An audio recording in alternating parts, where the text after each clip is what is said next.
Hello, YouTube. It is a stormy Sunday afternoon, early afternoon, and I had the house to myself, and I figured that I would talk about um, one of my favorite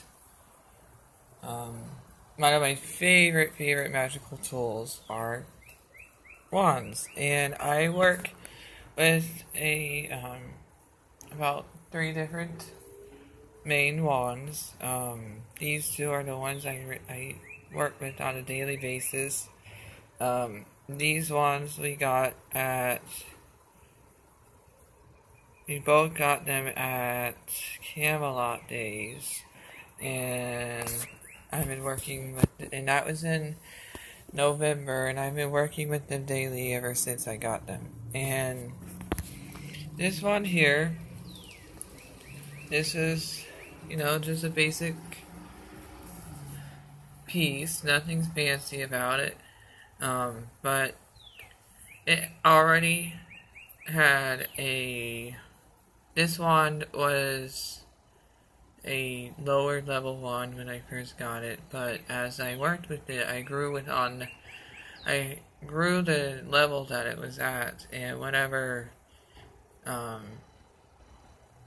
strength it is now, it still may be a basic wand, but it's at the strongest it's been because I've been working with it, and it's been showing me ways on how to use it. I've been shown tips on how to use this wand because there's different ways to hold it that direct different things.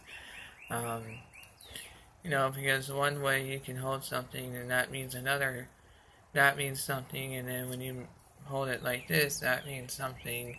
And with this wand, just like with anything else magical, you have to believe that it is working. And this wand, I found out that you have to go deep into your inner child's soul, because this wand is made by Fey Magic, and that's how it was bought. And once you start working with the wand, your inner child's strength will grow in order for you to just work it without even trying. That's what practice is. That's why we practice these things. And I use this wand mainly for warding. I create a bubble barrier, and the bubble barrier had I encrypted a memory loss spell for anyone who I don't wish to remember where I live. So if they happen to cross the barrier that I put up with this wand, they will instantly forget. They will forget where they were just as they exit the complex or wherever I live. And this is preemptive magic. I'm doing this only for ensuring that if they do invade, that they will get what they deserve. So yeah. But anyways, I've been working with this for these amount of months, and I will continue working with it, and the bond between this wand and I will only get stronger, and our magic will only get stronger. So that's the point of it. And this one here is a more fancier one. This one was actually bought at the same day, Camelot. It was bought at the same place, Camelot Days. And Camelot Days is essentially like a weekend-long Renaissance fair. It's smaller, it doesn't have a lot of vendors like the Renaissance fair, but they still have a lot of cool stuff to offer, and this is one of them. And I actually love this wand, and this is another warding wand, but this one is more of an offensive wand, and this one is a little bit more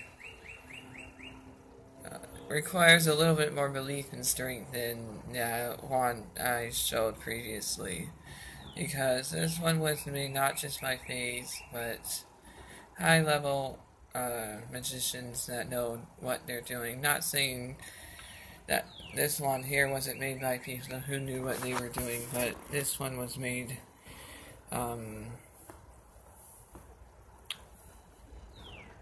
of different magic, I would say. I don't want to say weaker or stronger because I don't really. I say stronger in the sense of leveling up, not stronger than the next witch or whatever practitioner next to me. I'm not above or below anybody. I'm just saying that's where we're at in our strength, our own personal strength. And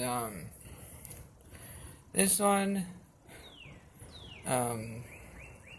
I use for a little bit more offensive magics. I use this wand for illusions. I have added a illusion charm to this that when someone looks upon where I live, the only thing that they will see is a forest. And I have to work that every night in order for the charm to have any kind of feedback to it. So it's things that you gotta work upon. And this I add to this bubble barrier ward wand.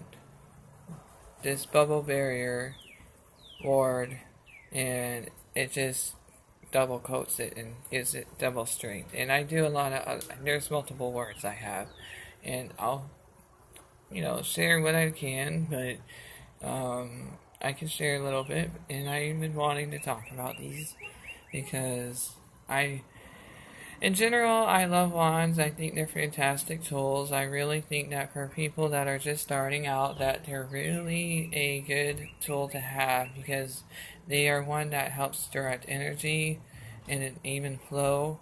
And once you learn to feel and read that energy, you'll be able to do that with pretty much anything that you put your hands upon. And you might even get to the point of not needing anything to direct energy. You'll get to the point of being able to channel through your hands or any parts of your body or your just body in general.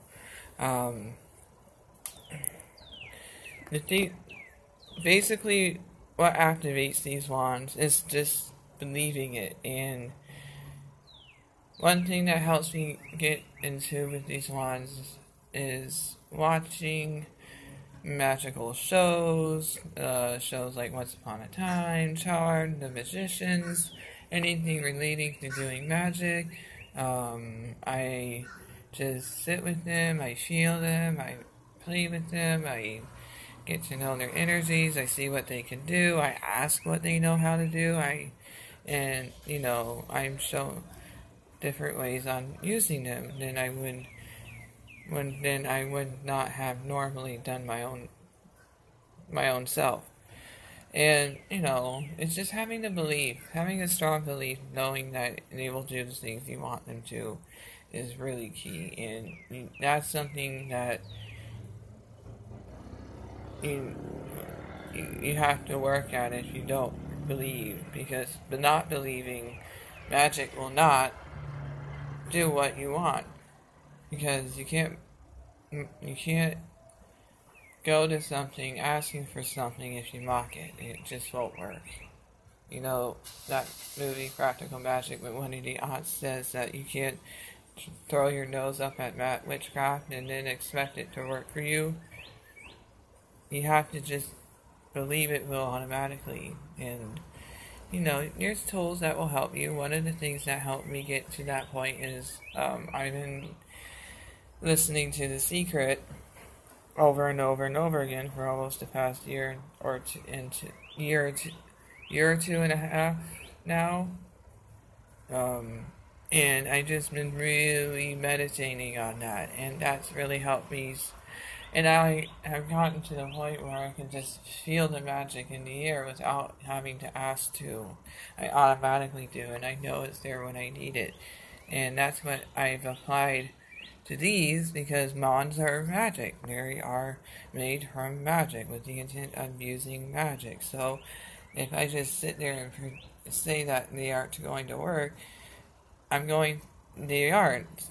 And, being in touch with your inner child too is really, really helps. And there are meditations out there that really help with that. And one tool that just really helps me is just listening to The Secret.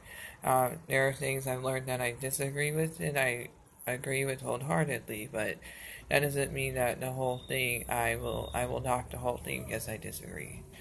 So I wanted to share these tools, one of my favorites. I have so much fun, and one of the keys is just to have fun with it, not take yourself so seriously, and just do what you feel naturally. Don't force yourself to do anything that you feel like might not be the right way. So if you feel that you're at that point, then try something different, and that's really all that counts. So I hope you enjoyed this video. I hope it wasn't too rambly. I can now finally cross this video off my list. I've been wanting to do this one for a very long time, and I'm going to touch a little bit more on what I know with these things, these wonderful things, and I will come back soon. I don't know when. I work Monday through Friday and usually have the weekends off, and one of those days I have to myself for the most part, so it's probably going to be a weekly thing. And if I get a chance off, and if I get the opportunity off chance to, then during the week I definitely will. But I'm just playing it by ear now. I had a set schedule, but the universe is like, nope. So this is what you're going to do instead. Now you're just rolling with the punches. Anyways, I hope you enjoyed it. Thanks for watching. Blessed be. Alright, bye.